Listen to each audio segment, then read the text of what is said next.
What goes on, guys? We're back here again with yet another custom video, and today we're doing my second ever custom showcase.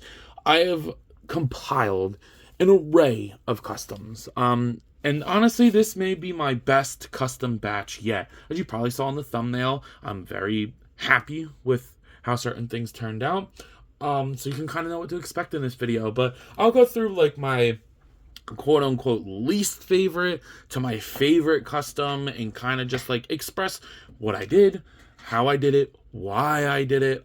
This one will be my longest video yet for my customs. I will be doing 1, 2, 3, 4, 5, 6, 7 customs in this video, and I have a couple more ideas lined up, so expect a part 3 coming soon. But without further ado, let's start with the most simple one. In the shape of the it's a violent what a wonderful knife. Sorry, it's a wonderful knife. There you go. So I made the villain from that. It's a horror slasher holiday movie that not a lot of people probably watched, but I watched with my girlfriend and we really enjoyed it, and I had a really good idea for a custom, so I went ahead and put it together. This cost me $25 to make, which was pretty awesome. So I had this from a NECA Gremlin figure. He does kill somebody, spoiler alert, with a candy cane, so that will be his accessory. It's perfect. And then underneath is just the Mr. Knight body. I just cut off the torso. It is still the Mr. Knight head. And this I'm pretty proud of. I thought that this was pretty genius on my part. I took the Princess Leia, which was like $10 on Amazon. And Mr. Knight was like $20. So I guess it was like $30 to make. I took the Princess Leia robe, which fits perfectly on the Mr. Knight body. And then the hood, I'm not super keen on how it lays.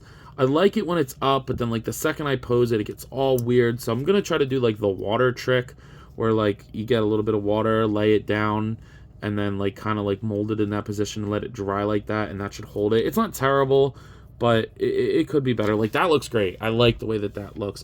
And then what I'm really proud of is I took one of my girlfriend's press-on nails and glued that on to make that weird translucent mask that he wears, and I think that turned out perfectly. So yeah, the articulation is just like the Mr. Knight one. Obviously, actually, it's probably even a little bit more because I can actually use the ab crunch and stuff. No articulation is hindered from this, so you can get him to do whatever you want. But the Mr. Knight body, it's a little cold in my room too, so that doesn't really help. But you can get him to do whatever you want with this body, which is pretty awesome. So yeah, it's a wonderful knife. I don't even think I think they just call him the Angel. So I don't know. Looks great. Very proud of this one. Sticking with the holiday theme, Turbo Man. Now this one, I'm pretty happy with the final product on it. First, it was not coming together, but then it did, and it just kind of clicked, and I'm super happy that it did. So this one was pretty easy. It just kind of took a while. So I took the DC Multiverse Page Punchers Flash from whatever, I don't even know, whatever, the Flash Page Puncher 7-inch series. And I saw the visor after watching Jingle All the Way for the first time this year. In 2023 was the first time I ever watched it, and I loved it. I loved it a lot. It's a cool, fun movie for the holidays. But I was able to watch it, and I really wanted a Turbo Man action figure, and not like that one that Funko made, none of that bullshit. I wanted super articulated Turbo Man. So what I went ahead and did was bought that Flash, and I did some creative stuff here. He had the 2 wings on the side, which, it kind of leaves it a little gappy, but since it's like red and there's not really a lot of paint on it anyway, it kind of just molds into the body and does not bother me. That little smudge of glue does bother me. Might try to get that off. I don't know if there's a way to get that off, but I will try. But I took one of those, or I got rid of those, and then he had golden pieces on the sides. When I put the clay on his chest, it didn't really clean up too nice. If I sat there and worked on it a little bit more, it would get more clean. Mapped out the T. I really like the way that the T looks. And then I took one of these little shoulder golden parts and glued it on top of his head. to make like the fin that he wears. I painted the hands gold, which they definitely could use another coat. It didn't dry nice, and I'm very impatient, so I didn't let it dry all the way. That's definitely my fault. And then what I've been using is getting like the 5-cent gibbets, and they're perfect circles, guys. If you need circles, buy some gibbets and cut off the back piece to them and paint them whatever color. They work great. I've used them on multiple customs, and I went ahead and glued them on there after painting them. Now, and then obviously I painted the boots, which they, still have their full range and all that good stuff, which is nice. But the one thing that's going to be hard for some people to do if you want to try this custom is the backpack I got from a Buzz Lightyear toy box figure. He came with like a big gun, and it was obnoxious, and I didn't really care for it, so I cut it in half. It's really ugly in there, so let's just not look in there. But like from the side, or like if you angle the picture right, that's Turbo Man. Oh, dude, it looks so sick to me. Like, it could use a couple more like little touch-ups, but I wanted to get this video out because these figures have been sitting here for a while. But like, that looks awesome.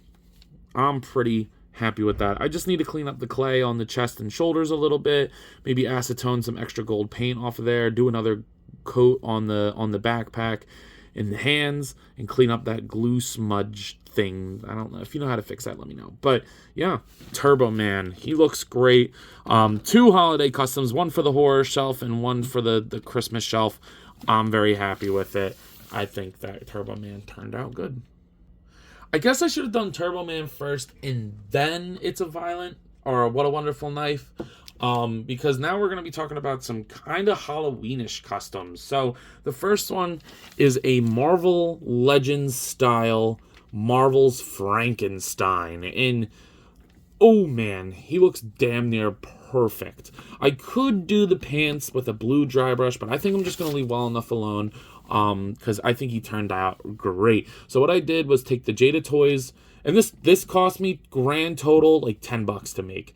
I got the ZaccToys Frankenstein from Ross for like $6, and then I got this jacket off of eBay for $6, I think. So I guess it was like $10-15 to make this custom. I accidentally cut it a little too short at the top. I kind of wish I cut it like that side, but that's on the back, so I don't really care that much. He had sleeves, but I cut off the sleeves because he wears like that vest. And I don't even need like a dry brush or anything. I love the glittery like light that goes into it. It's perfect. It was perfect. And then I took the hair from Aizawa from McFarlane because it came with 2 heads. So I took the Aizawa head and glued it on there. I could like Dremel it down a little bit more, but I kind of like the big bulky hair on him. And then I just did a dry brush on the upper body to match the arms to the torso, because they were slightly different colors, but now I can barely even tell. Give them a matte finish. I could do the skin gray, but I think I'm just going to leave well enough alone again. It looks good. And this will be so cool to put with my Marvel Knights. I don't think he was part of Marvel Knights, but or like Midnight Suns or something, or like Marvel's Monsters with like, I also used the Werewolf by Night. I did a Werewolf by Night custom too, but I'm pretty happy with him. The articulation is exactly what you'd expect from the ZaccToys, which is, it's awesome. Jada's killing it. This was like their first line. People tend to forget that this was like their first line, and they were killing it from the start. So I wish he was pinless. Jada did move to pinless stuff, but for now, this is my Frankenstein custom, and I'm pretty damn happy with him. Sticking with the horror theme, I am confident in that I am the only person to own an action figure of this character, and I don't care about it because I'm pretty proud of that.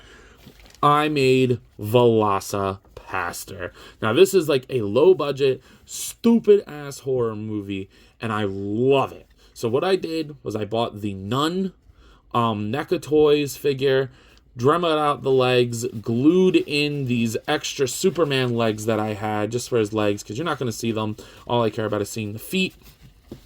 Put on the belt, put on the necklace, and then I got the Hammond Collection Raptor for the head, which I found at a liquidation store as well for like $8 or something. And then I had the JP3 Big Raptor from the Amber Collection for the arms. Now, this NECA Nun figure kind of sucks, actually. I was going to do like a little review on it before I did a custom, before I made the custom, but that figure sucks, and I didn't want to just shit on it the whole time, which I don't say that a lot for NECA, but it looks great, but it was super brittle, and these shoulders, I don't know. But luckily the gnome was all overlay pieces, so then I was able to just pop in the head, relatively easy. It can rotate, it can still hinge, it looks great. The jaw on the Hammond Collection one is a little loose, what I don't like. The shoulders can go up, down. They can rotate. I just got to be super careful with it. I do not want this to break. And then I just had to Dremel down the peg, or like cut down the peg a little bit on the arms, but they do hinge and rotate. And then the wrists are the same thing. And then the hips will go out that far. They'll go down. He can still kick forward all the way, back all the way. And then no thigh swivel, or a little bit of thigh swivel, actually. You get the double jointed knees, and then the ankles do all the things that the McFarlane ankles do. So, yeah, I don't think anybody else has a Velocipaster, and you know what? If you do, let me see it. But I'm pretty happy to have Velocipaster on my horror shelf, because I know it, guys. I know it's a stupid movie. But do I care? No. I freaking love Velocipaster. My best friend and I watched it, and I thought of this idea immediately. When I was watching it, I'm like, I have to make a figure of this guy. And I came up with a pretty banging idea, if I don't say so myself. So let me know what you guys think of my Velocipaster. Let's move over to movies for a little bit. And taking a look at my Oppenheimer custom. Now, there's only one thing I would change about this, and it is the head. I just did some swaps. This is a very easy custom to do. I just did some swaps, heat up some Indiana Jones figures. I got the Professor Indiana Jones and his dad. No, I don't know. I forget which ones I did. Whatever this character is, I forget his name. Hugon Valar, I think his name is. I bought two of him to do this. It was the closest head with the hat. And honestly, that's not Cillian Murphy, but from afar, and like, you know, Oppenheimer's usually got the hat down. It looks good enough to me. And then I took a pipe from my Popeye Boss Fight Studios figure and painted that up. And that is just going to stay in his hand, because I do not want to lose that. I painted the belt on him. And then I cut out a little circle of plastic and put the K6 on his vest. Yeah. And it's very simple, but it works. I thought about doing a dry brush on the legs. I try to get him into like that Oppenheimer pose, like where he kind of has like his hand in his pocket. It works. I'm a big Oppenheimer fan. It's one of my favorite movies ever at this point. I know that's maybe a basic answer at this point, but I remember seeing it and loving it. I do want to watch it again. It's just, you know, it's a 3-hour movie, so it's like I gotta reserve a time slot for that one. But and my girlfriend and I dressed up as Oppenheimer and Barbie for Halloween, so working on the Barbie custom. I really want a Barbie figure, but man, it is quite the struggle to get a good Barbie figure together. If you know any good recipes or something somebody did, let me know. But articulation, just what you'd expect from the Indiana Jones series, so it's nothing crazy, but does it need to be? No. So yeah, Oppenheimer, I'm pretty happy to have this in my collection. Definitely a good addition to the movie shelf. And speaking of good additions to the movie shelf, maybe the best movie of all time. It got snubbed at every Oscar ever since its release. Killer Bean. If you know, you know. This was a pretty expensive custom for me to make, as the Killer Bean U2's figure, which I used for the base body, is rather expensive, but it was totally worth it. This turned out almost as good as I wanted it to. I have one issue with it, but it's not the end of the world. So I got super creative with this. I watched Killer Bean with some friends, and I freaking loved it, okay? It's hilarious. It's got action. There's no love. There's no romance, unfortunately. But it is great. I really, really adore this. Unironically, like, I'm not even kidding. I thought it was great. I gave it 5 stars on Letterboxd. And so what I did was take the U2's figure to have the base body with all the paint and sculpt that's perfect for him. The eyes kind of work. I know U2's has like that weird little like slit thing. I thought about painting them, and I said no. I got one shot at this, and I don't want to mess it up, so I'm just going to leave it alone, because it does kind of work for Killer Bean. And then I went and I bought the 2-pack of Mickey and Minnie off of Amazon, that like 100-year Disney Mattel Mickey figure, and destroyed Minnie and took out her arms and her legs. I didn't know that they didn't have knee joints, which kind of sucks, but, and this is loose, which is really funny because I didn't even touch that part. Like, it's just loose, only on that side, which is a little unfortunate. And then I just pulled apart the U2's figure, dremeled out some parts, so he has the rotating is a little tight. Again, it is cold in here, but it will hinge at the arm. The shoulder, I was able to Dremel a little hole in there, and then heat the shit out of this and pop it in and then cool it down, and now this holds its pose perfectly. It feels like an actual joint, which is insane to me that I was able to pull that off on both arms. I didn't do it once, I did it twice, and I'm so proud of that I was able to figure that out. So you can have his guns all locked up, looking great.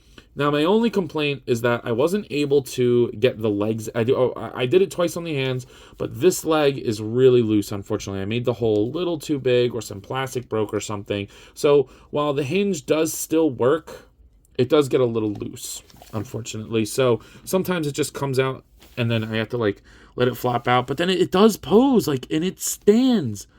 Because I was able to Dremel out the shoes, so the shoes have a hinge, and they do pivot a little bit. Again, I just like to heat that stuff up before I do that. And he is acrobatic, so it's not even like I can't say, like, Killer Bean doesn't need that much articulation, because he does. But, yeah, I think this is pretty freaking sweet, if I don't say so myself. And I'm probably the only one with a super articulated Killer Bean in their collection. I treated myself to the Killer Bean U2s. It was expensive. It was a risk. But was it worth the risk is the question. I mean, I think Jack Bean speaks for himself. I think he looks great. I wish U2s did more, because I would buy more of those Mickey and Minnie packs. Because I'm actually going to keep the Mickey. He's pretty cool.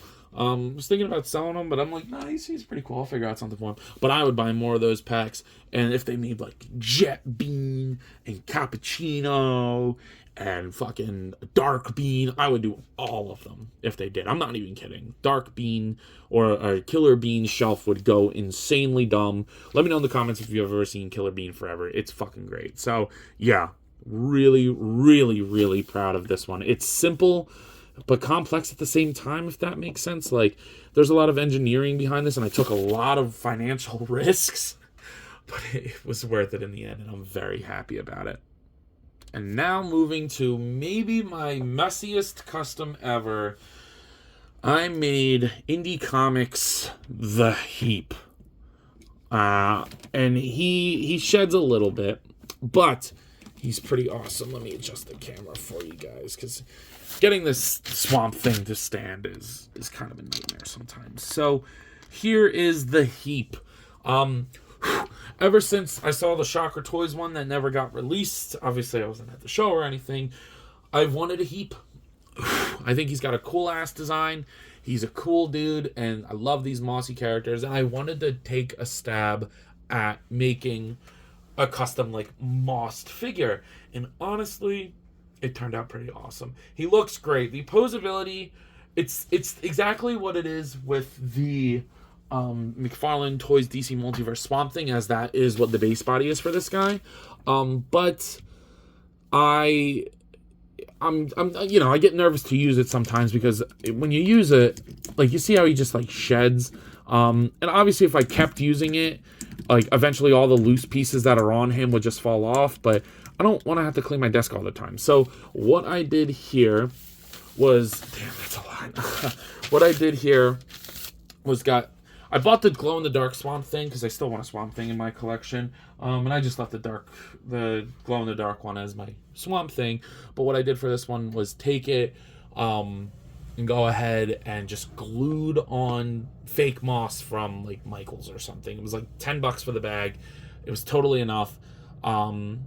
And then it dries a little bit, and then, like, some of them are, like, squishy parts, and then they dry. And then I bought an extra Man-Thing head off of Mercari and cut down the tendril piece on the snoot there, and then glued it back together. Just, like, cut it down, shorten it, and then put it on there and made the Heap. He still has his red eyes.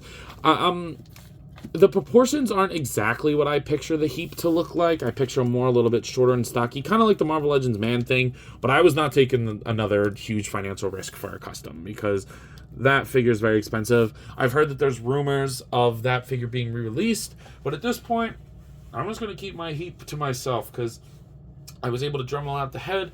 It looks great in there, and honestly, once he's posed on the shelf, he's not going to make a mess, and he'll look good standing there. So I'm pretty happy with this. This is my only comic book custom. I did 4. I guess they're all movies. Oh, no, I did do this comic book one too. But yeah, so 2 comic book ones and then some movie ones. Pretty damn sweet. So yeah, this is my latest set of customs, and I have to say, I'm pretty proud of myself. This one, I love making characters. Like, people like to customize their Supermans and their Spider-Mans and their Batmans, and that's great.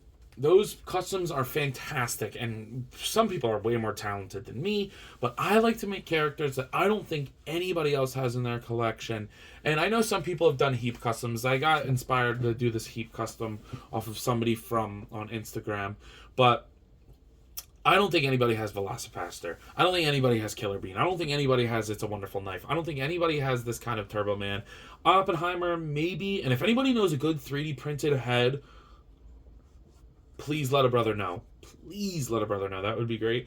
And Marvel's Frankenstein, some people have it because of that original box set, but it doesn't look like this. So I like making characters that I know that only I can do and that only I have in my collection. And these are all really good examples of that. They all turned out great. Little things here and there that I would like to tweak on some of them, other than like the heap. He's pretty much perfect. It's a Wonderful Knife is pretty much perfect, other than the hood, like little stuff. But for the most part, I'm pretty proud of myself, and I think that these turned out great. But maybe they suck, and that's for you to tell me. So with that being said, I believe that's all I got for today. If you have not already, please be sure to like, comment, subscribe. Also be sure to follow me here on TikTok, Instagram, and Letterboxd. I post a lot on those apps, and I have a good time, so I'm sure you all will too. But as always, let me know what your favorite is. Are you going to cop some stuff to try to make them yourself? See you guys in the next one. Peace. What goes on, guys? I wanted to hop on here again and thank you all for watching, and to let you know that if the following apps interest you, feel free to follow me on them, as I put the links in the description for you guys. I really appreciate everything you all do for me, so DM me with any questions or thoughts. I'd love to sit and talk with you all. Again, thank you all for watching, and I'll see you in the next one. Peace.